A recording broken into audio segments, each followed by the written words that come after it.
артка жол жок окшойт. Ушу мыйзамды кабыл алышыбыз керек экен. Мен ушундай түшүнүгүм бар да, бирок ошону бир дурусураак кабыл алсак да. Партийный системаны ушу менен омийин кылсак болот. Өзүбүздү өзүбүз алдабай эле коелу. Азыр Марлен Абдрахманович аябай жакшы бизге айтып берди. Кантип партийный системаны алып калыштынчы. Эч кандай алып калбайт да, партиянын бир жерде эч кандай тиешеси таба албайт. Ал өзүнүн кандидаттарын чыгарган бойдон эч жерде эчтеке кылбайт да. Ушу менен бүтөт экен да партийный система. Өзүбүздү өзүбүз алдабай эле коелу. Мен бул жерде бир нерсеге сунуш кылайын деп атам да. Биринчи ирет. Шайлоочулардын санын көбөйтүш үчүн ушу мыйзамга биз өзгөртүү киргизишибиз керек. Бир 3 күн добуш берүү күндөрү кылып. Ошондо бизде базар күнү кыргыз өзүңүздөр билесиздер, базары пайда болуп калат, тою пайда болуп калат, ошону кетип калат. Анан баягы азыр БШКнын деле мүмкүнчүлүгү болуп атат, ар бир шайлоо участкасына каерде болбосун, ошол жерден кирип голосовать этсе боло турган деп. Турабы? Мана ошондой мүмкүнчүлүктөрдү беришибиз керек. Экинчиси, не кылабыз биз борбордук шайлоо комиссияны кыйнап, өзүбүздү кыйнап, мана балдарды азыр айтып атышат.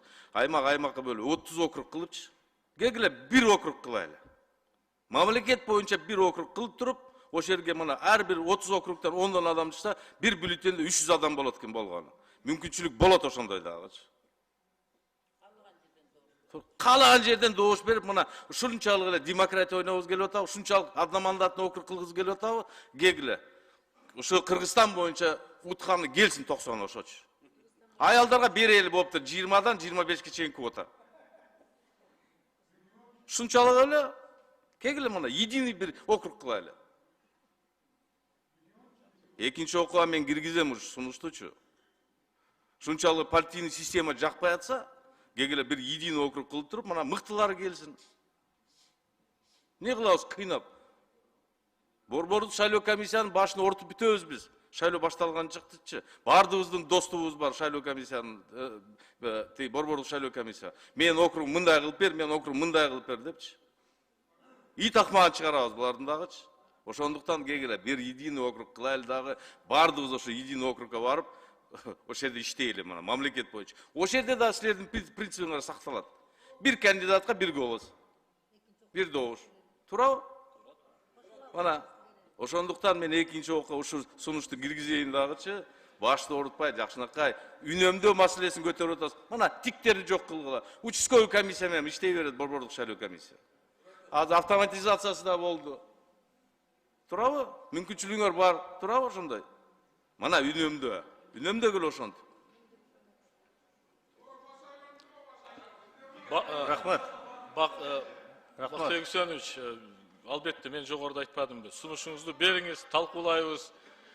Единый округ кылайлы деген сунушуңузду бериңиз. Анан кийин единый округ бизде президенттик шайлоодо гана болот. Рахмат, Бактыбек Үсенович, жанагы эме боюнча сиз туура айтып кеттиңиз. Жанагы шайлоо күнү дем алыш күнү кылбай, бул практикада бар экен. Башка мамлекеттерде, мисалы Кореяда 3-чү күнү рабочий күндөрү, бирок рабочий күн кылбайт экенде, ошо күнү дем алыш күн кылат экен дагы, ошо күнү шайлоо кылат экен да. Бир күн эле кылып ушундай кылсак болот да.